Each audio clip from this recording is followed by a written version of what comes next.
ëttu yëglekaay boobee di l'Observateur. Tahirou Sarr, Trésor, le secret de l'inexplicable, les révélations de Maître Amadou Sall sur la demande des avocats de l'homme d'affaires concernant les transactions financières entre Sofico et le Trésor public. Farba Ngom en prison depuis le 27 février dernier serait aussi dans le même cas selon l'avocat présent hier au pôle judiciaire financier. Pourquoi il n'a pas défendu Amadou Sall?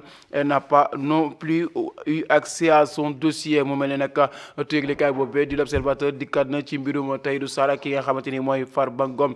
kii di maître Amadou Sall nag moom di ab avocat yéy na yàbbi ca boobee mbir ne ki nga xamante ni daal mooy Tahirou Sarr maanaam alal ja ñu koy toppee jëm ci ni nga xamante ni mooy transaction yi amoon ci diggante société bi di Sofico ak trésor public te loolee nag ka ca dugaloon loxoom du kenn ku dul Tahirou Sarr boobu mbir sax la ñu toppee ki nga xamante ni tamit mooy Farba Ngom ba léegi nag seen ab dossier ma ngi ca pôle judiciaire financier. mbokk yi ñu dem ci beneen ëttu yëglekaay ma Walf Quotidien, 251 parcelles à Yoff, 29 titres fonciers aux Almadies, le fabuleux trésor de Farba pisté mu mel ne nag yëglekaay boobee noonu la ko xamle ci xëtam mu njëkk di Walf Quotidien daal di ne ki nga xamante ni daal mooy Farba Ngom am na 251 parcelles yu nga xamante ni ma nga ca Yoff ak 29 titres fonciers yu nga xamante ni da ko am foofee ca Almadies. loolee lépp nag dañ ko moomale kii di Farba Ngom te nag loolee dañoo jàpp ne du yoon nag ci réew mi ndax alal joojee dañoo jàpp ne daal Farba Ngom waru ko am ba sax ñu koy toppee ci bopp dossier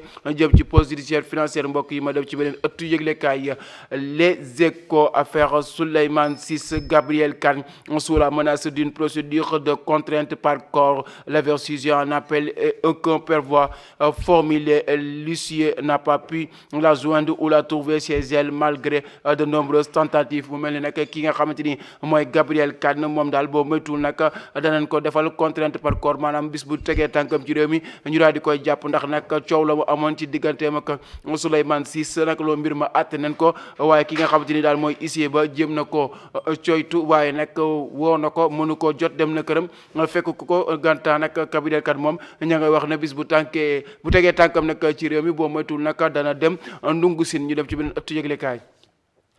Point actu, coup dur pour l'image de Macky Sall. Amadou Sall, considéré à tout ou à raison comme détenteur de la nationalité américaine, cesse sa convocation au pôle judiciaire financier. Une affaire de blanchissement estimée à 125 milliards de francs CFA et des véhicules de luxe seraient au cœur du dossier.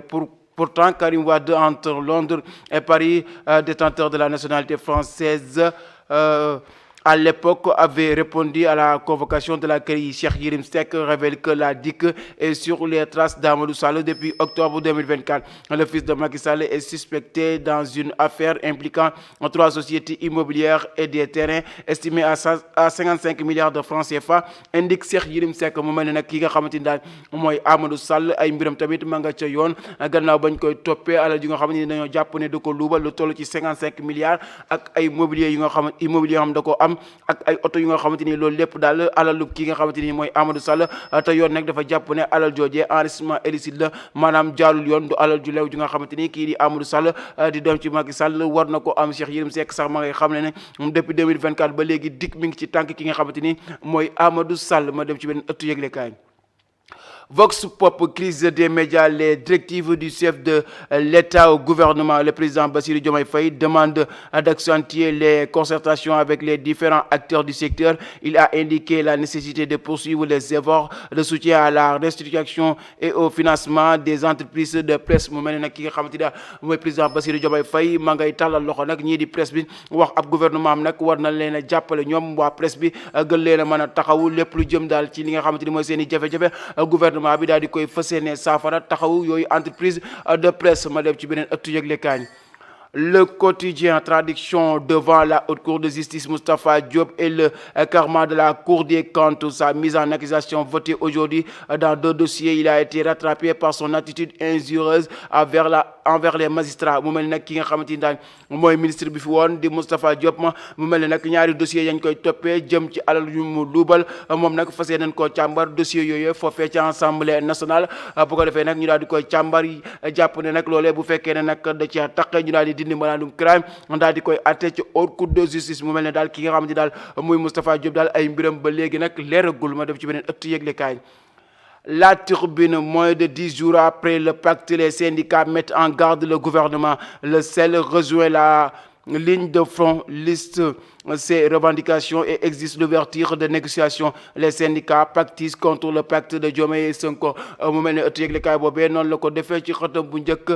ñi nga xamante nag mooy yenn ci ay syndicat daal fi mu nekk ni nag ña ngay def ay préavis de grève jëmale na ko ci gouvernement bi ndax dañoo jàpp ne daal pacte boobee ñu signé am na yu nga xamante ni daal jaarul yoon te respecté wuñ ko. ñoom nag ña nga yëy yàbbi ca boobee mbir daal ne daal gouvernement bi faaw mu joyantiwaat seen i jafe-jafe xoolaat seen i mbir bu ko defee nag ñu daal leen koy mën a saafaral. ma dem ci beneen ëttu yëglekaay foofu leen koy jeexale mbokk yi réew mi wàllum sport Ligue des champions, le PSG sort Arsenal et rejoint l'Inter en finale. mu mel ni nag démb daal jongante boobu doon am ci Paris Saint-Germain ak Arsenal foofee ca Paris. mu mel ni nag Paris Saint-Germain mujjee na koo dóol ñaari bal ci benn daal di nag jël victoire ba am ndam daal di qualifié li nga xamante ni mooy ca finale Ligue des champions war a jàkkaarloo ki nga xamante ni mooy Inter de Milan. loolee nag war a am le 31 mai bi incha allahu rabbi. mbokk yi loo fi gënoon fës ci yëglekaay fii ci Welcome TV di leen ko doon jege di leen jox di ëllëg ci yenn ëttu yëglekaay yu gën a fës fii ci Welcome TV jërë ngeen jëf.